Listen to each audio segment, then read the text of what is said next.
Namaskaram, Swamiji. I, sort of welcome you to this Jothishi podcast, and I'm really, really, blessed to have you in this podcast. So we see, we talk to a lot of people who are, celebrities, who are, CEOs of companies and all that, but we hardly have people who have attained Nirvikalpa Samadhi. For the benefit of the audience, the person who has attained Nirvikalpa Samadhi is probably greater than any famous celebrity that we probably come across, and or any CEO that we come across from the spiritual kind of perspective. So, welcome Swamiji to this Jothishi.com podcast. Actually, so Thank Swamiji, you. can I try spelling your name? Is it Gananantamrithananda Swamiji? Correct. Okay. So, what does Gananathamritananda. Yes, yes. what does it mean actually? Gananatha is the name of Lord Ganapati and also of Lord Shiva. So Gananatha is Lord of all the devas. Okay, okay. Amrita is the Yeah. immortal nectar. Yes, Amrita also means without death. yes. Mrita is death. Mrityu, Mrita, death. Amrita, without death. So eternal. And Ananda means the bliss. Okay. So that's very nice actually. So Swamiji, had a small issue, a medical issue, sometime in his twenties, and then the allopathic doctors sort of gave up, on his treatment and all that. Then Swamiji, with the help of his gurus, entered into Ayurveda and the Vedic astrology kind of a domain, and the Vedic Shastra as a whole, and then completely cured himself of this particular issue. Can you just highlight us about this issue? What exactly was this, and how did you sort of come out of it and all that? Sure. It was some type 1 diabetes. Okay. Not the type 2. Type 2 comes when you eat all the bad food. You eat too much sugar. Yes. Type 1 is more hereditary, Yes. genetic. You're born with it. So Yes. maybe your ancestors ate too much sugar. So I was having the blood sugar problems. According to the Western allopathic doctors, I should be insulin dependent. But at that time, the Western doctors had me on some medications, and the medications caused kidney failure. Okay. So then the Western doctors said, you'll probably die. They said, you may have a few months to live. And I thought, well, I'm young. I'm not ready to die. I don't feel. So let me find if there's some other option. Okay. And I had a friend at that time. I grew up USA, Christian parents. So I didn't know anything about this Ayurveda, anything.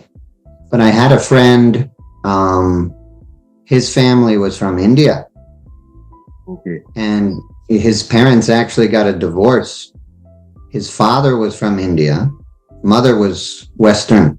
And so when they got the divorce, his father went away and he was missing the Indian food. So we would go to Indian restaurants, but we also got some cookbooks and we learned to cook. And so looking in this cookbooks, it always would mention this Ayurveda, saying, oh, and so beans is heavy.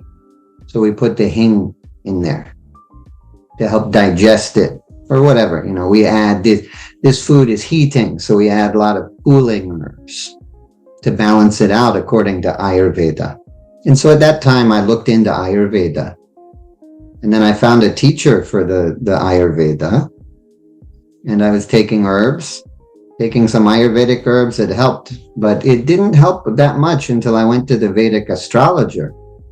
There was one very good Vedic astrologer practicing out of California. He was from India, but he was living in USA. Okay. And I went to him. He looked at my birth chart and he said, you have a female ancestor within 4 generations of yourself. She died a tragic or untimely death having to do with fire. I said, I don't think so. My grandmother does the genealogy. She studies all the family. I've never heard of this. He said, well, it's definitely true. So you ask. So I asked my other grandmother, who was still living then. And she said that actually her grandmother, 4 generations exactly before me, had died in San Diego, California. They were growing orange trees. And so it gets occasionally, it gets below freezing, below 0 degrees. And that will kill the orange tree. Okay. So what they used to do in those days, they had these little pots and they build fire and they put a ring of they call it smudge pots. Okay. They put a ring of these pots around the tree to protect it from the frost, give a little bit of heat and warmth. And so she was tending to these pots in the orchard of orange trees and she burned to death. And so I told that astrologer and he said, yes, that's definitely her. He said she didn't have proper funeral or burial or anything like this, and it caused her soul to get upset. And so she was caught between realms. And at the time you were born, she latched on to you. She came into your body. And I asked my family about that also. They said, well, we don't believe that. She must have had a funeral, but we did. We went to California and we went to Texas. That's where that family was. And we found everybody's gravestone except for her. So to me, that was confirmation what the astrologer said. So then he did a puja to try to help her to move on. And I felt a lot of dark energy lift. And then the herbs started having more effect. So it was an amazing experience to me. I was very impressed by that experience. I said, I've got to learn this astrology. I've got to learn this Ayurveda to be able to try to help other people. Exactly, yes. So both the astrologers and the Ayurveda experts were from Virginia. No, the astrologer was from India and living in California. I spoke to him on the telephone. The Ayurveda doctor, the Vaidya, he was Western born, trained by a guy from Pune. So how did you become an expert in Vedas, Jothishi Shastra, Ayurveda, Vastu and Tantra Shastra, Kshetra Shastra, etc.? How did you, and what is this, what is your lineage of this Shukla Bhadra Sampradaya? Like, can you enlighten us about that? Yes, I mean, I would say by the grace of my gurus, I've learned all this. Several masters I've worked with. And one knows the astrology as well, but he doesn't really practice astrology. He does a lot of pujas. He looks at people. He doesn't even look at the birth chart anymore. He just looks at the people. He sees their karmas and he does different prayogams and tantras to resolve the karma for the people. But he studied, when he was a child, he studied astrology, and his astrology guru said that my Guruji was a master of astrology at the age of 13. So he studied it and mastered it at a very young age. He's not that well known. He's a living master living in Hyderabad.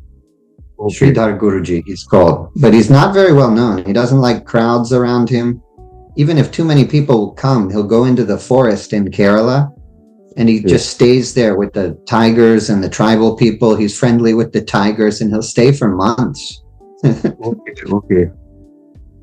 Actually, many masters who are out from limelight, who don't like to come into limelight. Actually. One of my other masters is very famous, Mata Amritananda Devi from Kerala. She's very famous. But none of my masters, they never let me come and live with them. I always wanted to go and just bow to their feet and stay close at their feet. But they said, no, you're doing good. Stay where you are. Stay in USA.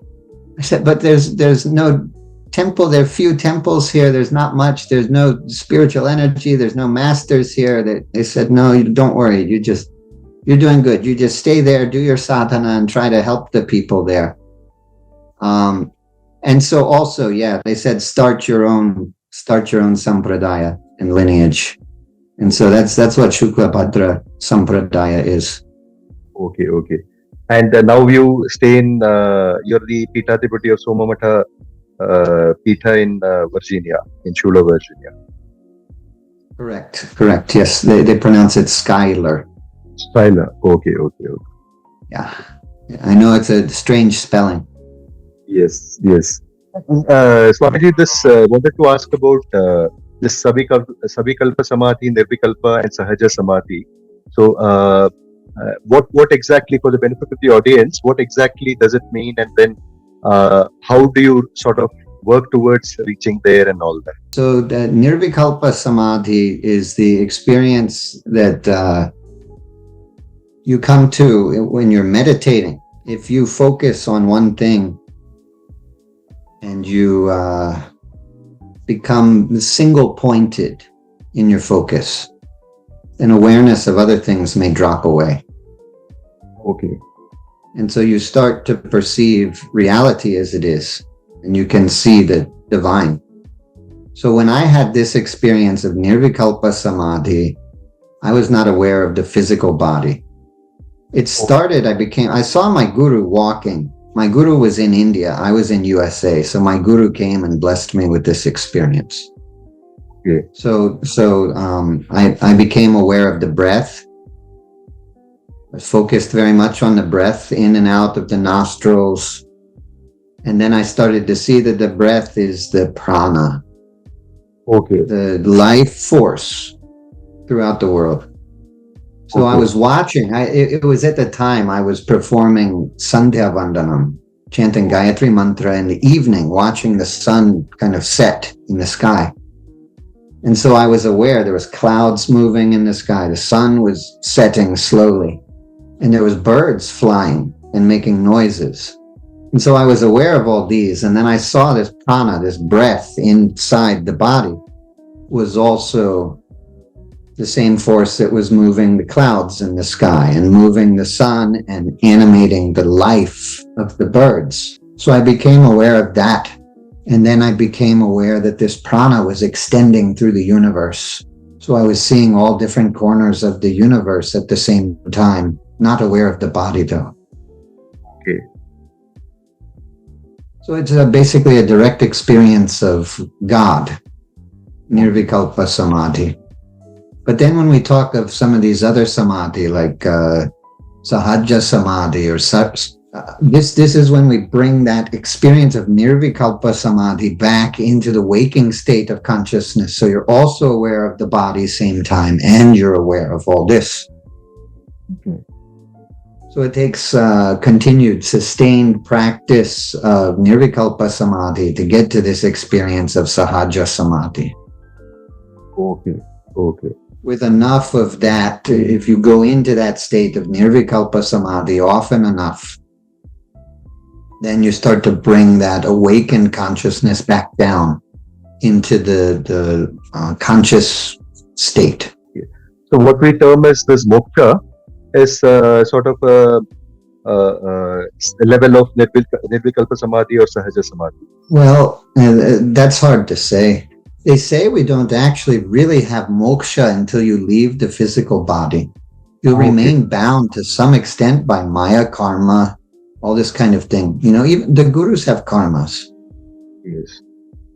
Ramakrishna got cancer, right? Yes. So the astrology is still affecting them. So they're not experiencing perfect liberation. They say not until you leave the body, but even then, these masters keep coming back because they still have some desire. Maybe it's not a selfish desire for themselves, but they have a desire to help other people. And so masters like Sai Baba may come back, or Dalai Lama. They keep reincarnating because they want to help people. And so they still have a little bit of desire. And that desire draws the soul back to the world. So even then, they're not experiencing complete moksha. They don't merge back into the Brahman. You know, to the extent that you have some awareness of the truth and reality, you're liberated from a lot of troubles. You may have faith, right? And not just faith. You have faith when you don't have the experience. When you get the experience, you don't need faith anymore. It becomes your experience. It's a little bit different, but the more that you see, the more you can have faith, and then it's easier to enjoy life. You don't worry so much about problems and things that may affect the body. And we mentioned earlier the word Amrita, which implies immortality, and they talk about that. Asatoma satgamaya tamasoma jyotirgamaya mrityorma amritam gamaya. And so, but it doesn't mean that the physical body will live forever. Yes. It's the soul that's immortal. Yes. And so the more you identify with that soul, the more you experience that you are immortal. You don't worry when the body perishes. It's like taking off a coat, putting on a different coat. The experience is different. The perspective is different. So that's liberating. How do you get to that? You've got to clear what's in the subconscious mind. Patanjali talks about it. He says there's vasanas, chitta in the mind. It's unresolved mental impressions from past experiences. Maybe from this lifetime, maybe from previous lifetimes. Any experience, could be a good experience, could be a bad experience. More so, people don't process the mental responses to difficult experiences, painful experiences, because the body and mind has a certain instinct. What will happen if you put your hand in a flame? Yes. It's Deepavali today. So you go to the diya, put your hand over the flame. What will happen? Your hand will move itself out of the flame. It's a reflex. Yes. Maybe it's too important to save the life of the body so that the nerves don't send a signal to the brain and then let you sit and decide, what should I do? Should I keep the hand? Should I move the hand? The hand moves itself. Yes. In the same way, if we decide in our mind that some experience is bad or painful or undesirable, negative emotions, fear, sadness, anger, then the mind will tend to turn away from it.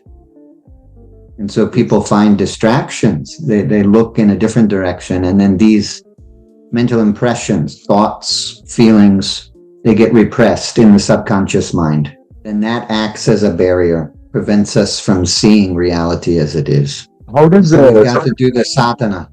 Yes. I'm sorry, we've got to do the sadhana to clear those things out of the mind. And then we can see things clearly. Yes. And this sadhanas to clear off the vasanas are primarily related to kriya, your breathing techniques, mantras and all that, right? Sure. Meditation. Any kind of sadhana. Yes. It could be singing the names of the Lord. It could be chanting the japa mantras. It could be doing pranayama and asana and dhyanams, meditation, or different kriyas and tantras or whatever. Okay. Doesn't matter. Sri Ramakrishna, after he had samadhi experience doing all the Hindu practices, then he converted to Christianity and did the Christian practices and came to it that way. Then he converted to Islam and did the Islamic practices and came to the same experience in that way.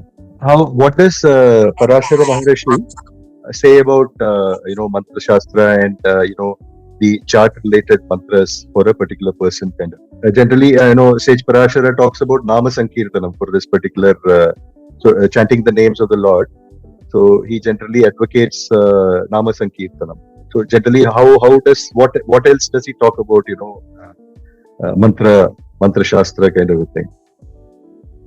Parashara in particular mentions, he goes through all the description of the definition of planets and nakshatras and bhavas and everything. And then he tells how we interpret the charts. And then he starts to talk about inauspicious placements of planets that can cause specific troubles for people. Yes. Then only does he start to talk about the remedies for that. And he starts by talking about remedies for the 9 planets. He mentions mantras for the 9 planets. He gives us Veda mantras. He gives, and this is where we get the Veda Suktam for the Navagrahas. Yes. Originally, Parashara recommended specific mantras for each planet.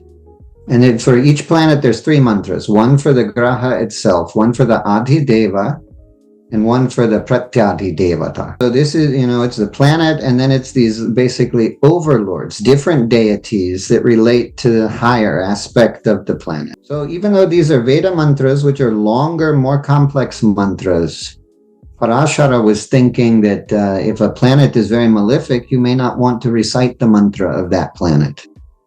So he gave the mantras for the planet and the Adhidevatas. But he's recommending the Veda mantras, and he's not even telling us the whole mantra. He's indicating the mantra by the first couple of words. I mean, you have to find someone else to teach you the mantra. Which is wise in a way, because the Veda mantras, it's very important that we pronounce them properly. We've got to get all the sounds correct. We've got to get the swaras correct. The melody needs to be in the right way, or we can get a different effect with these powerful ancient Veda mantras. So later the sages came and gave us some simpler mantras that anyone can learn and use more safely than the Veda mantras. It's a good idea, I think, to learn the Veda mantras from someone who knows it, ideally, yes, if we can. And so Parashara also, he mentioned doing japa of these mantras and gave a specific number of repetitions for each planet that we should follow. But he said also then we should be making puja offerings and performing yagyas and probably getting purohits to come and assist us to accomplish this, because these rituals are very complex. But then he says, he gives instruction as well. We should make murtis of the planets out of specific materials, or failing that, get a painting of the planets that we can look at. Then do the japa over time, make the puja offerings, homa offerings, and then give donations as well to Brahmins, he's saying. Okay. We can donate the different grains of the planets, or different specific materials for each planet, or at least feed the Brahmins, or to give them money so that they can get what they need. I think by Brahmins, he doesn't mean what we mean today, that in the modern sense, where a certain group of people is the Brahmins, whatever they're doing. He means the people who are occupied chanting Vedas. Okay. Meaning like that's their profession. That's all that they do. Not that they were born to Brahmin parents and now they work as a doctor or something. Yes. Because as if people are chanting Vedas, it connects to the devas and it generates a lot of spiritual energy. And so when you give to these people who are doing the practice, it opens you to that energy, and that helps empower the remedy. So he talks about all these different things. We have to give donations, we have to give dakshinam, we have to do the puja or yajna, we have to use the images, and he gives meditation forms for each of the planets, and we have to recite these complex mantras. Okay. So it's a complex ritual. Any particular Veda mantra that he focuses on or he specifies? Yeah. I mean, for each planet, there's 3 mantras. For sun, satyena rajasa vartamano niveshaganamritam martyam cha hiranyagena savitharathena devo hyat bhavana vipasyatne agnim dotam vrinimahe hotaram vishvavedasam asya yagyasya sukratum yeshamishe pashupatih pashunam chatushpatam utachadvipatam nishkritoyam yagyam bhagameturayasposha yajamanasya santu. So that's the 3 mantras for the sun. And for each of the 9 planets, he gives mantras like this. Okay. So, Veda mantra, Pratyantra Devata mantra, and Adi Devata mantra. Correct. All 3. Okay. And for the sun, that's Surya or Aditya is the graha, and then the Adi Devata is Agni. Pratyadi Devata is Prajapati. So the normal Surya Gayatri, Bhaskaraya Vidmahe, or Japa Kusuma Samkashan Kashapayam Mahadyutim, all those are not in this recommended by, it's It's recommended by other rishis. It's what you're saying. Yes, later. Parashara is, we've got to remember, he's the earliest source on the Vedic astrology. Yes, yes. And that text is very ancient. So the other sages came after and recommended these different Gayatri mantras or stotrams and bija mantras, mula mantras, all these. It's simpler. I think for common people trying to implement some practice, it's simpler to use these later mantras rather than the Veda mantras. However, the Veda mantras are very powerful. And so if they're using these other mantras, they might have to spend more time doing those mantras to get the similar effect. Okay. So basically, the dhanams that you have mentioned, does Parashara recommend any of those, this Annadanam, Vidyadanam, Dhanadanam, or any particular type of Vastra Dhanam, or any particular type of Dhanam, or generally only grains? He does. He recommends, and we've got to keep in mind, I think, with all of these astrology texts, it's written like sutras. It's short. When I was studying Ayurveda, I remember that the doctors from Kerala used to recite Ashtanga Hridayam. You would ask them a question and they would recite the shloka and then tell you the answer. And they memorized it because it's short little lines. It's poetic, it's easy to memorize, it's in that Anushtup Chanda. It's easy to remember. But it doesn't give all the details. You need a teacher to fill in the gaps with these details. And the astrology texts, they're all like that as well. And so Parashara does give a list of different specific donations to give for each planet. I'm trying to recall, I think for the sun, he says give a bull or a cow, a brown cow maybe, and for moon, give a shankha. Okay. Different things like this. For Rahu, give a goat. Okay. And so we've got to remember, this is just like an example.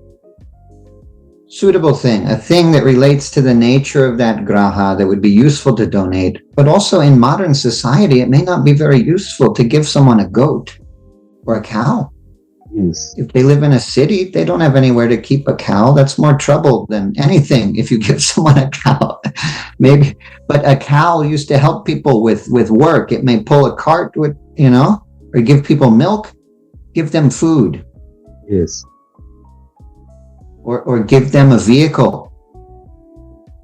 This kind of thing in the modern life. If we think of the cost of a cow or gold, also he may say donate gold.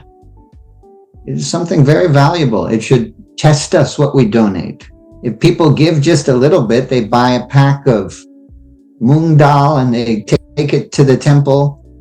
That's very easy, very simple. It's not a big offering. I don't know how much that will shift someone's karma. But if you buy an automobile, car, and give it to someone, that's a big offering. That may really help to offset your karmas. What are the differences between these different mantras? This bija mantras, your Veda mantras. What exactly is the sort of japamalas that we do and all that? Is there any particular difference in the strength of these mantras, or is it it is the style of chanting of these mantras? What exactly is these differences, and why they have categorized as different mantras actually? So the Veda mantras are the most ancient. And most they come from the Vedas, mainly from the Vedic Samhitas. They're the hymns that were given by the sages originally thousands of years ago to invoke the deities. Okay. They're very complex. They're very powerful, but they're very complex. You really should have a teacher to learn these mantras. And it takes time and practice to learn to recite these mantras. But then, so that we're not following the Vedic system of worship anymore. Yes. Even the deities are different. In the Vedas, the deities were natural forces. It was a different time. They say people were more intelligent, they were more spiritual. They could connect with the Vayu as God. Ratri, the night, as the goddess. Or Rudra, just destruction. as God. But then people became not as intelligent. They couldn't remember all the Vedic mantras, Vedic rituals, and they became more worldly, more attached to their human form. So the sages realized people were losing connection with this Vedic tradition. And so they created the modern tradition of Tantra and the Puranas to keep people connected to the Vedic tradition in a modern way of worship. So now we have these deities in a human form. Shiva, Ganapati, human form, elephant head. Yes. Of course, there's mantras for Ganapati with the name Ganapati in Vedas. But this modern image of a man with elephant's head, this is newer. And then also the sages created simpler mantras for people to use. Like you mentioned Vyasa's Stotram, Japa Kusuma Sankasham. So there's mantras simpler like that. I would recommend mantras like that if people can do it. These stotrams and things are very nice because they're prayers to help ease the effects of the planet. If the planet is causing troubles, it helps to resolve the troubles. Yes. Otherwise, we need to know if the planet is malefic or benefic in the birth chart. With the Mula mantras are simpler also. They're even simpler. Usually it's just a bija mantra and the name of the deity. Probably says Om at the beginning, at the end, Namaha. Yes. So for the sun, Om Ram Hrim Hraum Saha Adityaya Namaha. We could say that's a Mula mantra for the sun. Yes. If you want it even simpler, Om Shrim Somaya Namaha. That's a simple Mula mantra for the moon, which uses the bija mantra. The simplest of all is the bija mantras, because for the moon it's just Shrim. Some people may say there's different mantras, but typically for the planets they'll say Hrim for sun, Shrim for moon, Krim for Mangala, Brim for Buddha, Grim for Guru,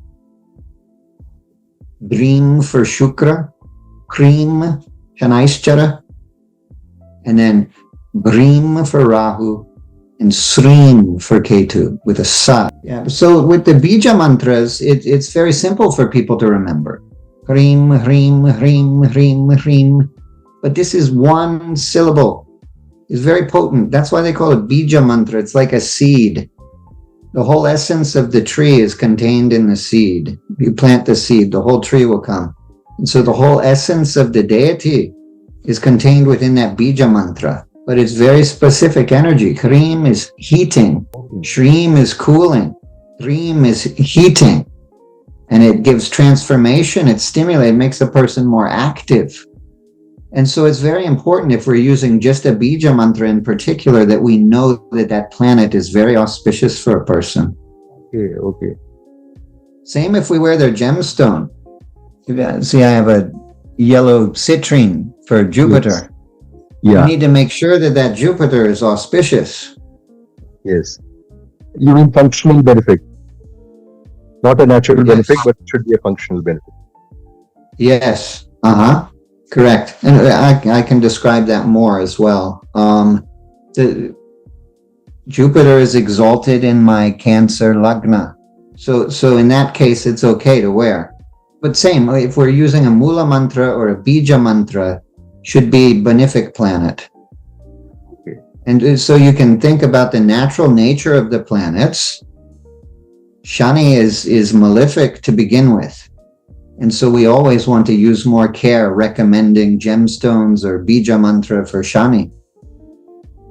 Even when Shani is very auspicious in a particular chart, he's still the indicator of death, disease, losses, sorrows, troubles, all this kind of thing. He's never going to make a person as happy as Guru or Shukra does. Yes.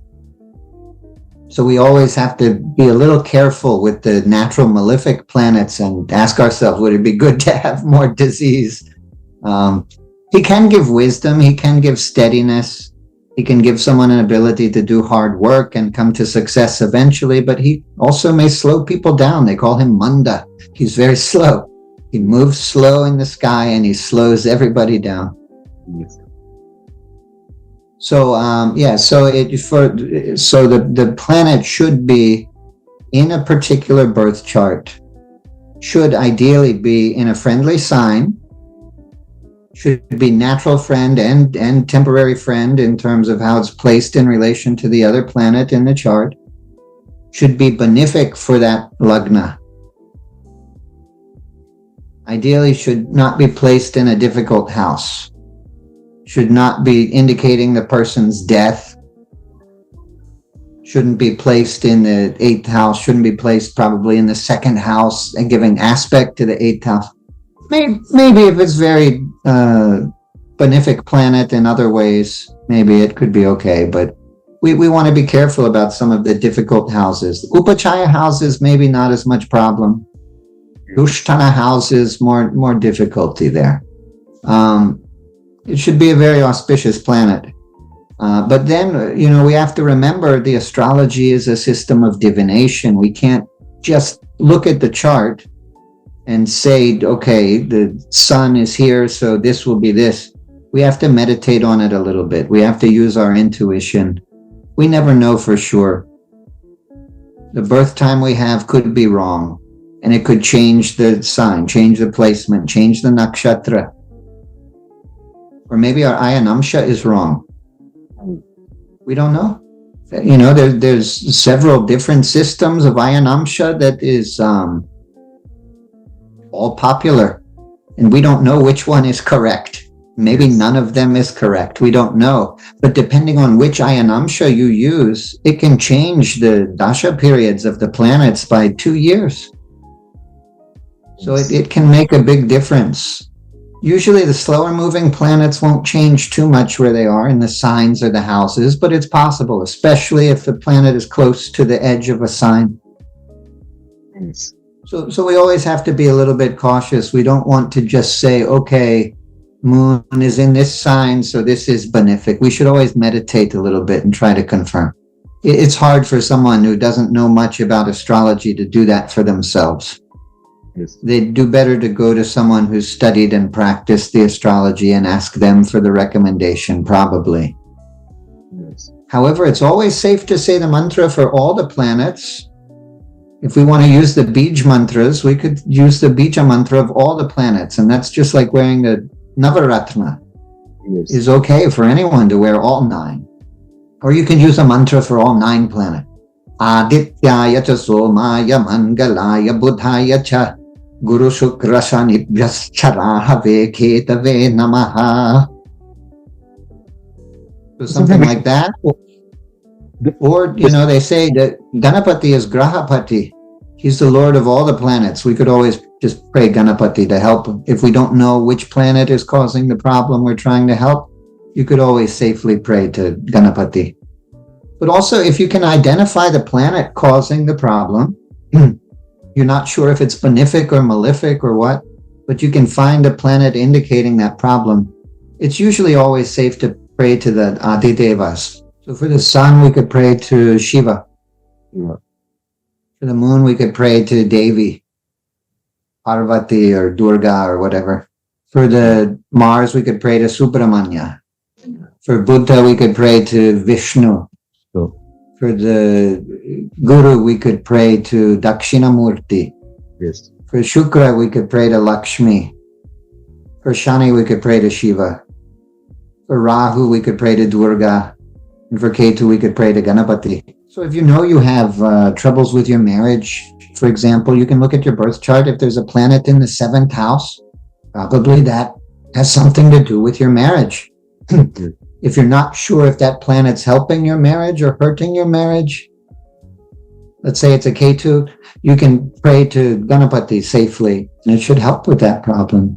So you can say the Mula mantra of Ganapati much more safely, Om Gam Ganapataye Namaha, rather than the mantra of Ketu.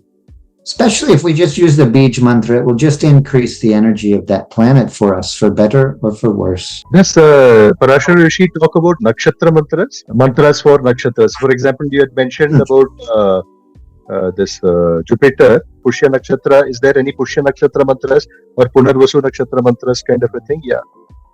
Yes, he does. And he doesn't mention them so specifically. because in the Vedas, there's no Navagraha Suktam. Okay. In the Vedas, there's a Durga Suktam. It comes first in Rig Veda, then it comes in Yajur Veda. There's copy it there.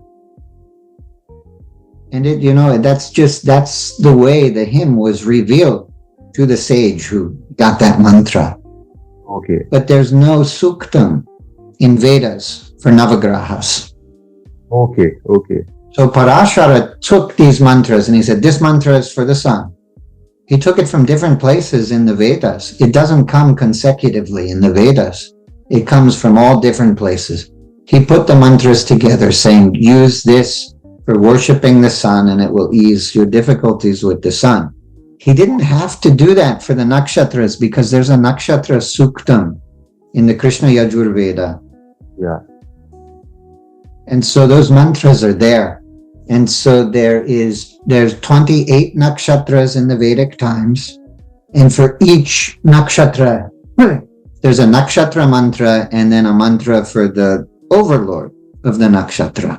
Yes. And so those mantras are there in Vedas, and Parashara makes reference to it, but he doesn't even list those mantras, saying the first words of the mantras, because it's assumed that if you know Vedas, you know that nakshatra suktam is there. Okay. But he does mention it because he talks about nakshatra doshas of different sorts. One would be if the son or daughter is born with the same Janma nakshatra as the mother or father. That's considered very inauspicious. Yes. And it's likely an indication of family karmas. Yes. It's affecting the generations of the family. And so he recommends that we need to do a remedy if the son has the same nakshatra as the mother or the father.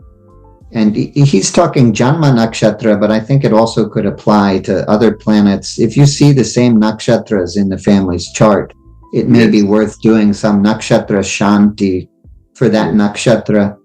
But also, of course, there are different places within the nakshatra, Gandhanta places that causes trouble. And some of the nakshatras are just inherently more difficult than others. If you have Mula nakshatra or Ardra nakshatra, you may tend to experience more difficulties than if you have Pushya nakshatra or Ashwini. Intensity increases for Mula and Paga, Ardra and all that.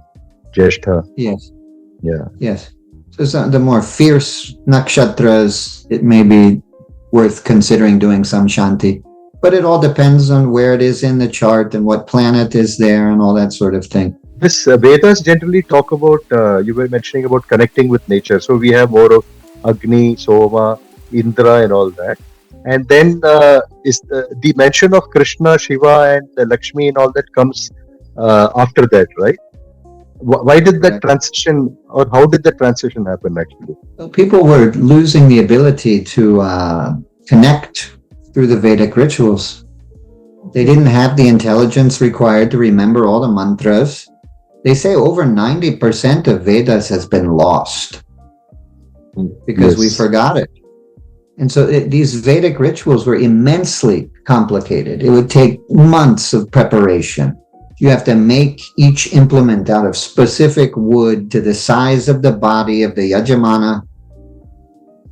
Has to be carved perfectly to a specific size based upon the size of the body.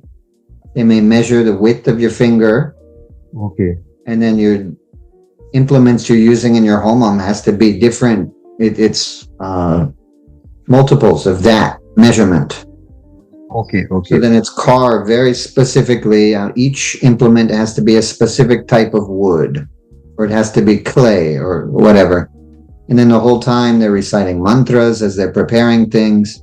There's no temples in Vedic times. They do a temporary pavilion. At the end of the Yajna ceremony, the final offering to the Agni, they burn the pavilion. Because then people would go and they could feel the Shakti there. They didn't need a temple to point out, hey, this is a sacred place. They didn't need the temple flagpole and the flag saying this is a festival day. People wouldn't, you didn't need a calendar saying this is Deepavali, because people would feel in that time the sacred nature of that time, and they'd go to the sacred place. They could feel the spiritual energy and they'd connect with the devas there without speaking. People became less able to do the complex rituals and less able to connect in that simpler way. And so they created a system for modern people. And so now we still use the Vedic hymns, some of them. When we invoke Shiva, we use the Rudram hymn. Or with the nakshatras, we can use the nakshatra suktam and nakshatra shanti pujas and things like this. So we're using, through this modern tradition, we're still using the powerful Vedic hymns. But the modern system, when the sages realized there was too much for the people to accomplish. When was the last time that they performed a Ashwamedha? Yes. Long time ago. Why? Because it took so many resources. The king had to pay for it. Now, what does the government do now? Government's not funding the temples. The government is doing the opposite. They take the temple from the people so they can take all the money that's donated to the temple. We're in Kali Yuga. This was not Kali Yuga before. The kings would gladly give so much money. Look at some of the most beautiful temples in India was built by wealthy kings. Brihadishwara temple, Yes. built by a king. Big, beautiful, amazing temple. That doesn't happen now. But typically, that's an exception. Typically, it's different what's happening now. Yes.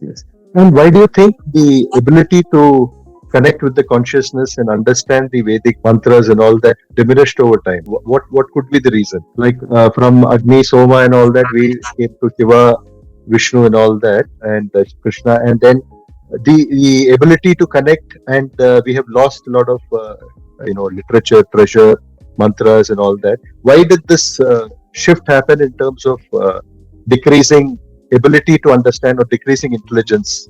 What could be the reason actually? I think that's the nature of time. The yugas, think of the yugas. And think of the time of the year we're in now. This is the darker time of the year. We're in Dakshinayanam, coming toward the end of Dakshinayanam. In December, around December 21st or something, we have the solstice and Uttarayanam will begin again. This is the darker time of the year. So we have all these festivals and festivals where we light lights like Deepavali, especially on the dark Amavasya day. It's very dark time of year. And it's not so much in India where it's closer to the equator, but where I am in USA, then the days are getting very short. The days, the length of the days changes a lot. Yes. It's much shorter. And so it's much more dark hours. And then it gets much colder also, and it will start to snow. Yes. And so we're in a dark time of the year. The plants are not growing. The plants are becoming dormant. The leaves are all falling off and they won't grow through the winter here. In India, it's so warm that a lot of plants keep growing through the year. But so if you think in terms of the seasons like that, in the summertime, all the plants grow. It's same in India though. The sages noticed it, even though it's subtler. And they gave us recommendations for the different seasons, the way to live. As you move into the winter season, they say eat more food, get bulk on your body to protect you from the elements and this sort of thing. When it starts to get warm, then start fasting more and taking purifying herbs, following the nature of the seasons. So just as the seasons change the conditions for us in life, the yugas have changed the conditions as well. We're not as intelligent, we're not as spiritual, we're not as aware of spiritual forces around us. How many people see devas and talk to devas? Yes. Not as many. In Vedic times, people would have been interacting with devas. And so it was easier for them to accomplish these rituals. I think people don't even necessarily understand how the Vedic rituals were performed.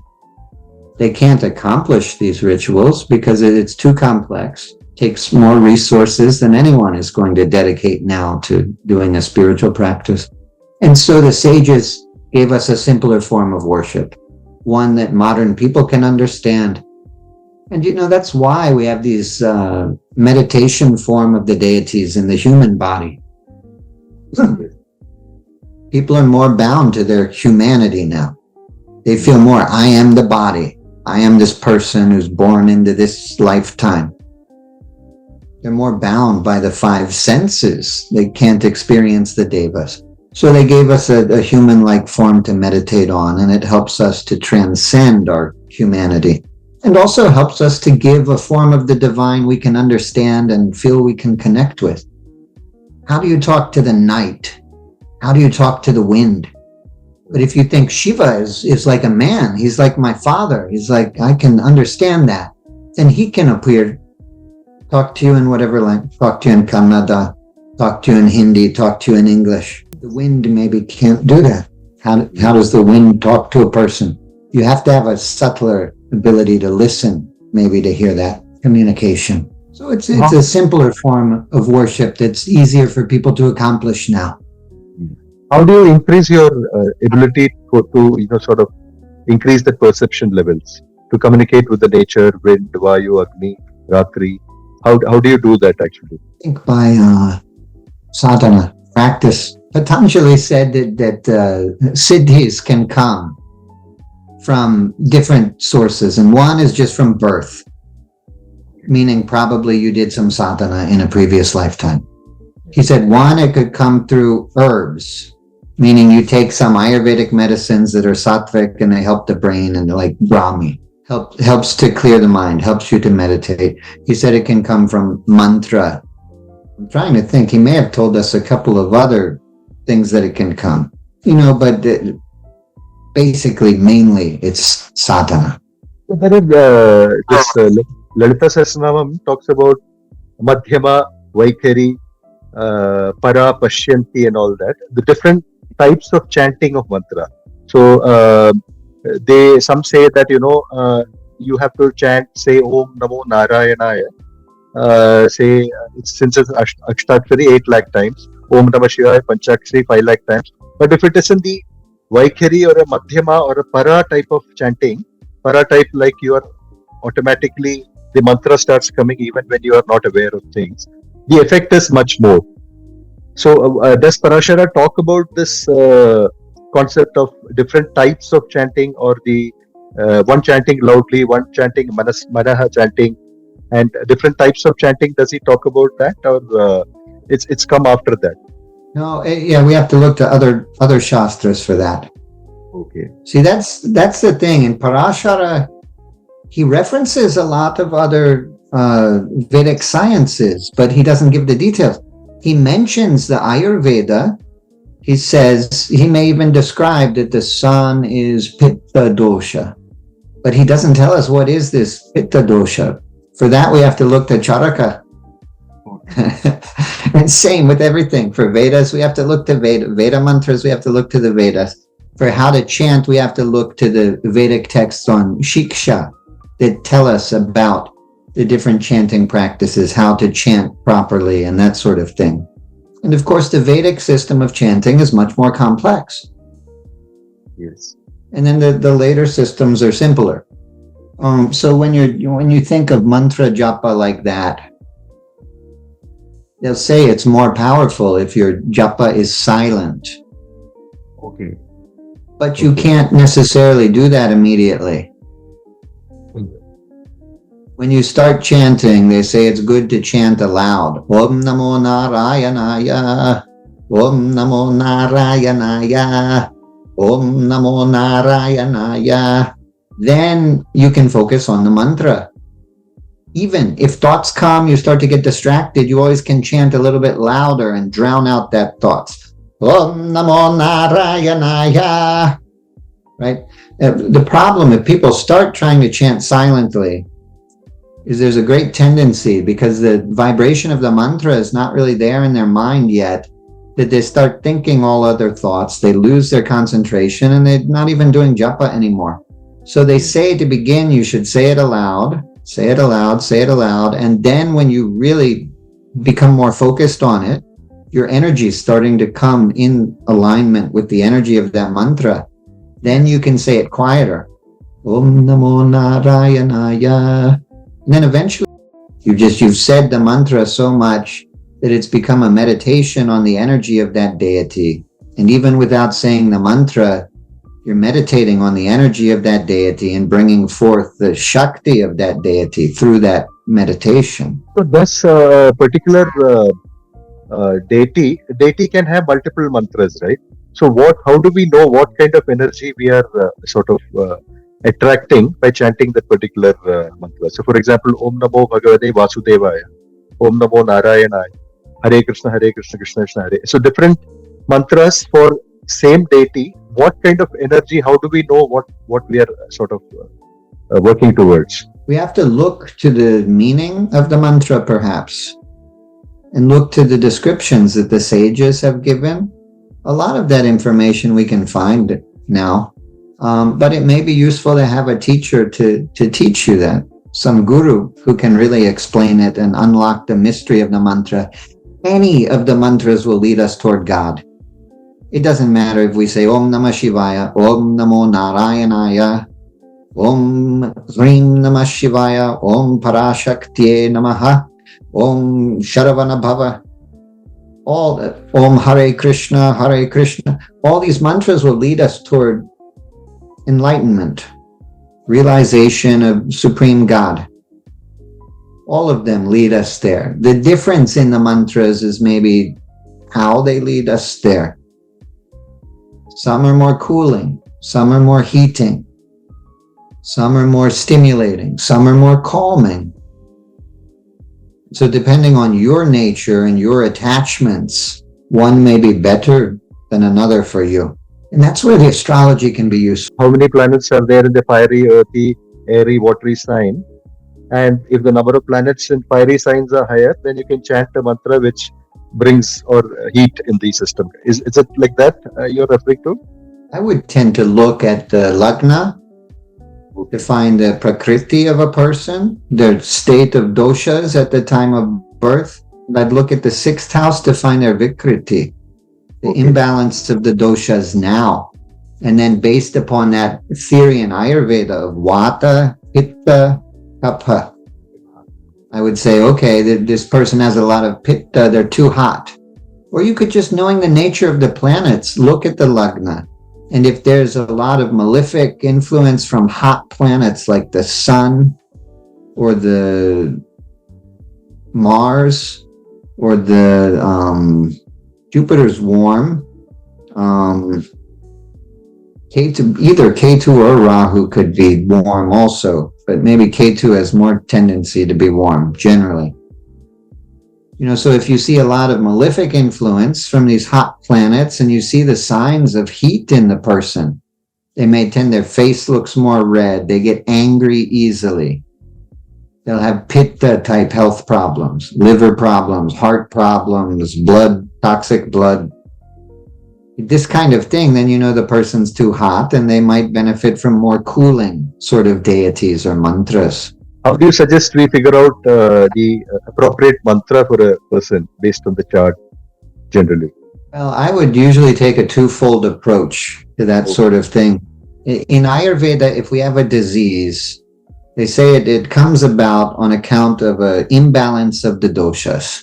And then because the doshas are imbalanced, the Agni breaks down. Digestion is not happening properly. And so then toxins accumulate in the body. Yes. That we call amma. And so these toxins have to come out of the body. And so in an Ayurvedic treatment, first what they'll do is they'll give some herbs for purification to remove the toxins. Then they give some rasayana herbs to give strength, to heal and restore the natural ability of the body to function properly. And so I would do the same with astrology. I would look first at the most malefic planet causing the biggest problem and try to find some mantra to help remedy that. Okay. So if someone Shani is transiting their lagna and they're having a lot of losses or they got sick or something and they're depressed now wearing all black, then maybe give them some Shiva mantras to help remove that negative karma that's indicated by the Shani. Yes. Then after that, I would recommend the mantras to give strength to the most benefic planets in the chart. And what about other kinds of remedies, like apart from mantras? Any other kind of remedies that you can probably recommend to a person based on that birth chart kind of a thing? Sure, there are many different types. There's gemstones, there's fasting, there's donations. Some of the safest and easiest for people to implement on their own is donations or charity, working, giving your time or giving money or resources. If you know you have a problem with shani, you could give things to old people, give things to war veterans, give things to a priest, all these people that are indicated by shani. Thin people, hairy people, people who are limping, sick people. You could go to the hospital and give donation of things to the people in the hospital. And this will please shani, especially if you do it on a Saturday. Okay. So that's one of the easiest and simplest for people. Some of the others, you need some knowledge of astrology. For the gemstones, you need knowledge of astrology, and you need a lot of money to buy a gemstone. The mantras, you need knowledge of the astrology, knowledge of the mantra. Maybe you need the blessing of a guru to help empower the mantra, or at the very least, you have to practice it many times to build up that energy of the mantra. Donation, charity can be very quick and easy. But there are many different, in the different scriptures, there are many different sorts of remedies that are recommended. We can make yantras or talismans out of herbs and use it for the different planets and bless it with puja and wear it, and it helps. Or we can use the yantras of the planets. We can worship it, or we could bless a yantra as like a pendant and wear it. All kinds of different things could be done. Even we could bless a string the color of the planet and wear that for the blessing and the protection of the planet. Although typically I would tend to recommend that if the planet is malefic, maybe wear white to pacify the effect of the malefic planet. And if the planet is very benefic, then wear the color of the planet. Okay. But there's specific herbs that the Parashara recommended specific types of wood to offer in the homam, and specific for each planet, and specific offerings to be made to help to ease the different problems. This Sahasranamams seems to be very prominent in terms of recommendations, especially the Vishnu Sahasranamam and the Shiva and the Lalita as well. And what does Rishi Parashara talk about? Does he talk about that, or where is it mentioned that it's one of the good recommendations for remedial measures? He doesn't mention it. It would be mentioned later in Puranas, in the Lalita Sahasranam, Vishnu Sahasranam, even in the text itself. It may say that it helps if you recite it with all planets, all astrological problems. And it can. It's a very long mantra, right? Yes. If we recite one of those Sahasranam and we're not reciting it very, very quickly, it will take 40 minutes probably to recite it. It was a long mantra. It has a lot of different syllables, a lot of sounds, a lot of names, a lot of meanings. Every aspect of this deity is described. Yes.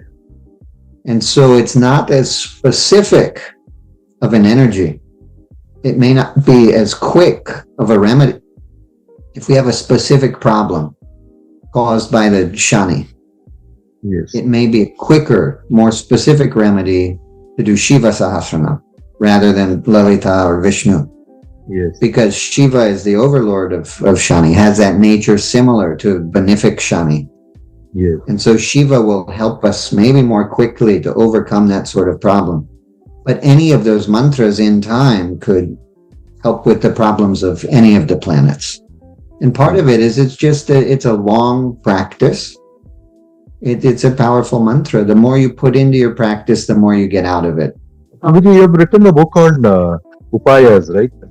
Jothishi upayas. And how does it work? How does the structure, and what does it contain, just in a brief kind of a thing? It talks all about everything. I have a copy of the book right here, just in case that you asked about it. It's a big book, 800 pages. Oh, fantastic! It's available in Amazon. Yes, but the printed version is not yet available in India. It should be soon.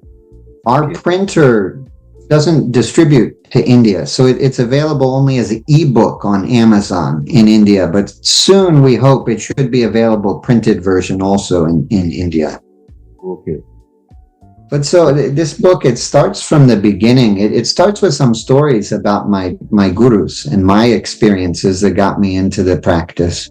But then it starts at the beginning, defining everything. Like, this is what graha is, the navagrahas. This is the rashis. Okay. And it starts with these basics because some people are not understanding the astrology so well. And some people are beginners and they don't understand anything. Yes. So it's suitable for beginners. It gives a little introduction to the whole system of astrology and describes this is what chakras are and how you read. This is North Indian style, this is South Indian style, and how you look at the chart. So it describes all of that. But then it tells us a little bit how we interpret the chart in terms of defining who are the friendly planets and how we determine who are the friends. This kind of thing. So that we can have some sense how to interpret the chart and determine what remedy may be needed. Then it talks about, I guess let me go back to say that a lot of people now are practicing the astrology in a way that they'll practice Ayurvedic astrology, they say. They'll try to look at the birth chart and diagnose your health problem and then prescribe for you Ayurvedic remedies. That's not the way it was traditionally practiced. Ayurveda has its own way to diagnose. They have their own, with the pulse and the sparshana, and palpitating, and darshana, viewing a person, and prashna, questioning the person. That's how the Ayurvedic doctor is supposed to diagnose. And then they give the medical treatments based upon their diagnosis. But a lot of people are saying now Ayurvedic Jyotisha. And they try to practice Ayurveda looking at the birth chart instead of looking at the body. Yes. Really, the more useful application of astrology in terms of as an adjunct to the Ayurveda is to help determine when there's spiritual or karmic causes for a disease. Yes. If a person has black magic on them causing the disease, maybe you can see an indication of that in the birth chart and then find a spiritual remedy to help with that. Yes. Then maybe they still need to take herbs and change their diet and lifestyle to finish healing the disease. But without dealing with some spiritual cause like that, they'll never remedy it, perhaps. So the book also defines and describes certain spiritual causes for problems that people may encounter and give some description of how to identify them looking at the birth chart. And then it goes through different types of remedies, including gemstone and mantra and herbs and fasting and donation and charity and puja and yakya. And it gives mantras, it gives stotrams for each of the planets. It gives Gayatri mantras and Mula mantras for the planets. And for the overlords for the planets as well.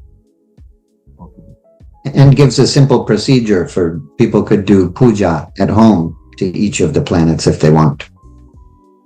Okay.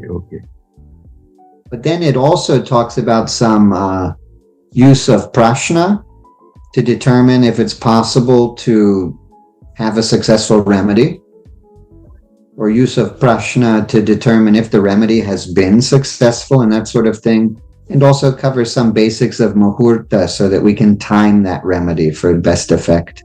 Drida karmas, adrida karmas, then there is another sanchita, prarabdha and all that. And how do we determine what proportion, what percentage of the karma is sort of workable? Which is drida, which cannot be changed, and which can be changed? How do we sort of figure that out from a chart? Or is there any indication that Rishi Parashara gives that we can figure out that this kind of thing, karma, is about 40-50% changeable. This is not changeable, something like that. Is there any recommendation from that perspective? Well, I think it could be done. I don't necessarily do that myself. I'm eternally optimistic. I've got the guru in Cancer. I'm the eternal optimist. I think always anything may be possible. And I'll always try to help someone if I can. I don't try to see the possibility that it's not possible. But I think we can see that. If there's too many malefic influences in the chart, then it may be difficult to have a successful remedy. Even if you can imagine a successful remedy, the person will fail to do it. They won't be able to do it because the karmas itself has them so bound, they won't be able to implement the remedy. Or they'll quit halfway through, not get the good result. Sometimes the karmas are too intense. We could take prashna chart. If you're not sure, you have that question, look at a prashna chart of the moment that you had that question. And if the prashna is blocked, then, maybe there's a problem. Also, if the prashna is very inauspicious, and it indicates a problem, that maybe we can't do that. But I'm always optimistic. I've worked with a lot of people, for example, that had trouble to have kids. Okay. And I'm always just hoping we can get a good result. And we keep doing pujas and this sort of thing. And usually, eventually, we get a good result. One time, the people had a miscarriage. I could tell looking at the astrology that the soul of the unborn child had possessed the mother. So we did a puja to help that child move on, and they got pregnant very quickly after that. Other times it's taken more work. One family I was working with, and we kept doing some pujas. I gave them mantras, I gave them Ayurvedic herbs to take, and the woman got pregnant, and I got a bad feeling. But I also got a message at that time. She'll lose this baby, but then she'll successfully have a baby after. So I told her that, and she lost the baby, and she had one after. But then more recently, I was working with a couple trying to have a baby for a long time. We kept doing pujas for several years.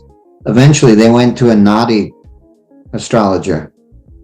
They found the chart from the thumbprint and all that kind of thing. And they looked at the chart and they said, you have the putra dosha. It's not possible for you to have kids in this lifetime. But that, I don't like to tell people that. I don't want to disappoint people. And I believe anything may be possible. But then that woman even got pregnant. And one of my masters told her, no, don't keep that kid, have an abortion. So I think he saw something or knew something that if she tried to have the baby, it would kill her. That's one of the few times in Ayurveda they say it's okay to have an abortion if we know that the child is threatening the life of the mother. They say it's a more serious karma for the child to take the mother's life than for the mother to take the child's life. And so to help free the child from that karma, they should have the abortion. So this book has use case based remedies. So for childless couples, for marriage to happen, for spiritual exploration. So different use cases are mentioned in this book. Like what general remedies that needs to be done, or is it based on only specific chart basis kind of a thing? There are certain examples. We talk about marriage and different things like that in the book. I think if you understand the principles of astrology described in the book, then you could apply that understanding to any area of life. And if a person is having trouble with their career, you can study the 10th house and find the malefic influence and find the proper remedies and that sort of thing. It doesn't say everything specifically. It's only 800 pages and a very vast subject. 800 is really, it's a big textbook actually. It's a big book, yes, it's a big book, but it only touches the surface because it's a very vast subject. Same with the rishis. Some people get very superstitious about it and they think of Mangala dosha. They see Mars affecting the 7th house and they think, oh no, this person can't get married. Not necessarily true. If Mars is exalted for Cancer ascendant in the 7th house, it may be a great marriage. Yes. And the Mars may actually indicate a very good marriage, but people get scared when they see, because the sages talked about Mangala dosha. Yes. But people don't get worried if Shani gets in the 7th house or Rahu Ketu. Often they'll cause much more problem in your marriage than Mars. But it's because they didn't talk about Shani dosha, Rahu dosha. They talk about Mangala dosha. Yes. So it's an example. We have to understand that a lot in the scriptures is just an example, and we're supposed to understand the concept and be able to apply it to other places in the chart, other planets, all that sort of thing. They mention certain number of yogas in the scriptures, and people look for those yoga. They look for Raja Yoga. They look for Sannyasa Yoga. They don't necessarily understand the concept and then apply it to other combinations of planets. Every combination of planets is some yoga, but only a few have been mentioned by the sages. Yes. Swamiji, does Parashara talk about the Navamsha, Dashamsha, the mantras for that? So, for example, now we figure out Ketu is a malefic in Rashi, but it's a benefic in Dashamsha or Chaturthamsha or Shashtiyamsha, or the D60 chart or the D12 chart or the D4 chart. Does he talk about the same mantra being applied in a different fashion to strengthen your, say, D10, Dashamsha chart, so that, you have a better career kind of a thing? Or is it prescribed only for Rashi? My knowledge, he doesn't describe that. Some people might say that we could use the different mantras of the Ati Devata or the Pratyati Devata in these different cases. Personally, I have the feeling that I would never change my sense of the basic nature of a planet based upon its Navamsha placement. Okay. I might fine-tune my interpretation, but I would never say that a malefic planet becomes benefic because it's benefic in the Navamsha. Okay. I would tend to look at that like that malefic planet is maybe a little bit less malefic than otherwise he would be, but still probably malefic. Yes, the overall nature remains. Yes. Or, if we're looking at a specific chart, like Navamsha for marriage, then maybe that planet is not as malefic for that person's marriage. But it's still, you wouldn't want to necessarily strengthen a planet because it's auspicious in the Navamsha, unless it's good for their Janma Lagna. Possibly the mantras for the Ati Devatas can come in. If we have a malefic planet, those mantras are safer to use, just like the planetary overlords, like praying Shiva for Shani. Generally, you would suggest removing the toxicity of that malefic planet and then working on the strengthening of the benefic planet in that particular chart.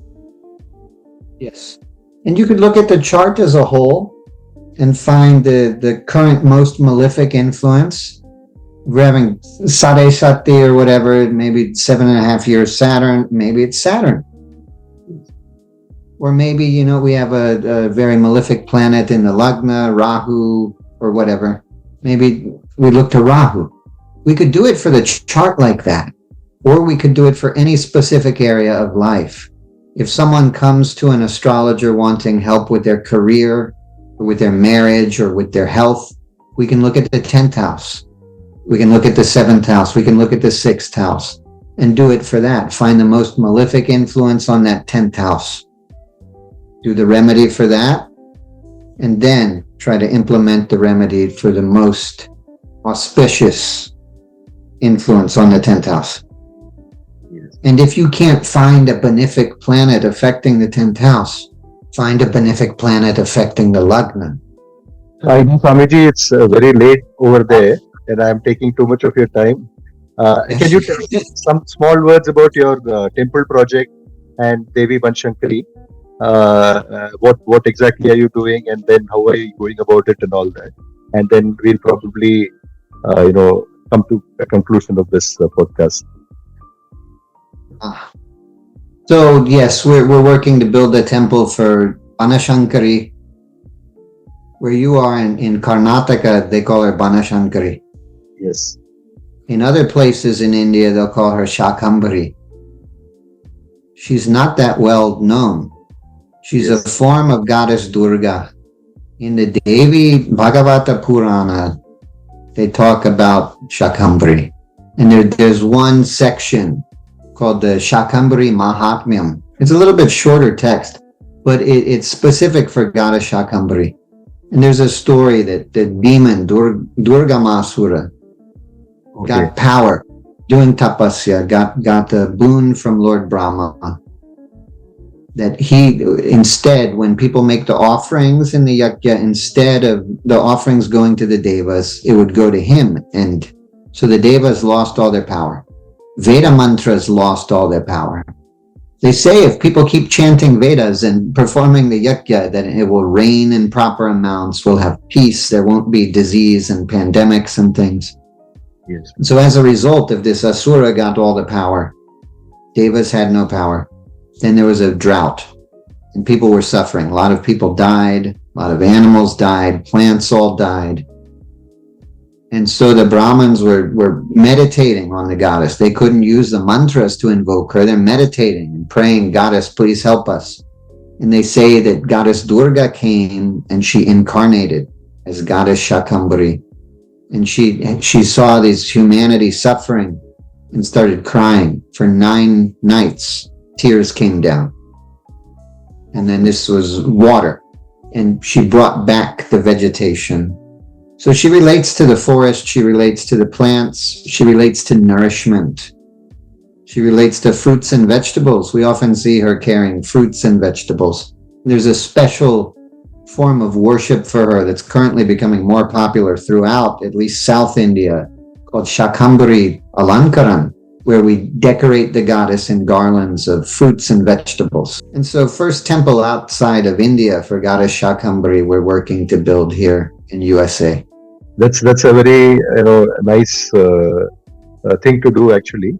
And temples have their own specific temple energies as well. And I know you're an expert in that area as well, of temple energies and all that. And really, Om Guruve Namaha, seriously, thank you for your podcast and so much of sharing of knowledge. Shri Matre Namaha. Thank you, Swamiji. We'll Happy to talk to you. Hope to connect Yes, once thank you. again. Thank you for having me. Yeah. Thank you, Swamiji.